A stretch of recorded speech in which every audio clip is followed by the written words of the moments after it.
দং দং ধং দং ধং নং পং ফং বং ভং মং জং রং long শং শং শং Hong খং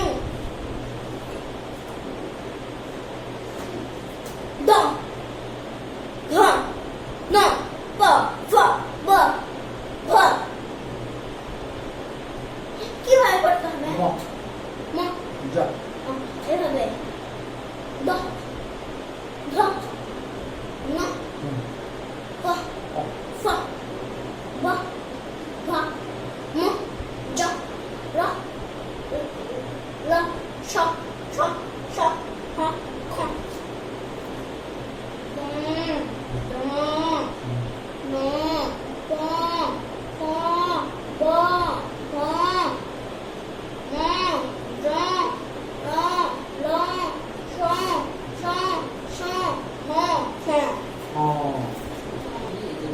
দাড়ি বলে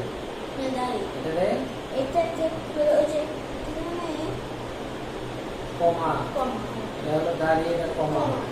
আর এই যে উপরে এরকম এরকম বলে ইনভার্টেড কমা কমা। এটা হলো সেমিক্লন, কমা দিয়ে উপরে ফোটা, এটা হলো সেমিক্লন। তারপরে কোলন, দুটা ফোটা, এটা বলে কোলন।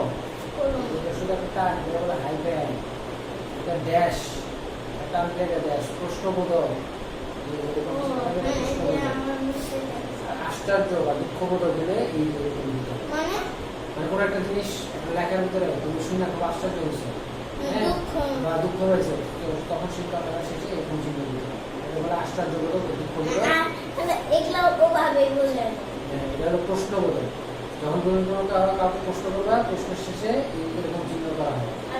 এই যেমন তোমার এখানে দাও প্রশ্ন করছে, প্রশ্নের শেষে এখানে জিজ্ঞেস করছে বাংলাদেশের জাতীয় সঙ্গীত রচয়িতা কে, দেখছো প্রশ্ন করছে না, এই জন্য ইংলিশ শেষে আমাকে জিজ্ঞেস করছে, হ্যাঁ প্রশ্ন আমাকে জিজ্ঞেস করছে দেখে এটা দেওয়া। আর এটা বিশ্ব পরিবর্তনশীল, তার মানে এই কথাটা এখানে এসে শেষ হয়েছে, তখন দাঁড়িয়ে নিতে হবে এটা। এই যে কুমার, হ্যাঁ, তারপরে এই যে কোলন, এই যে এখানে দেখছো এই যে কোলন, যেমন কোলন। তারপরে যে লেখার পিছনে যে কমা দিছে, এই যে কমা, এই যে কোলন দিয়া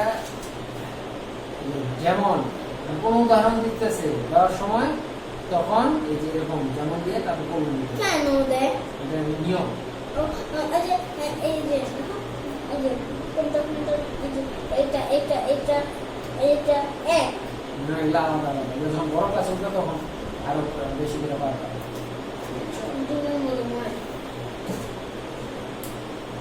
এটা তুমি বানান করতেই পারো। বানান করো তো, কি লেখা? এটা চ চতালি, হ্যাঁ চ চেতালি, কোনটা কোনটা?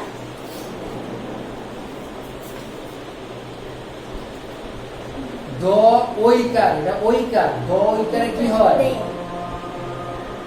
দ ওই, দ ওইকারে দই। ধ ওইকারে ধই ধই। আচ্ছা, ন ওইকারে নই নই। তাইলে এটা দেখি চ ওইকারে চৈতালি। হ্যাঁ, তারপরে এটা কি?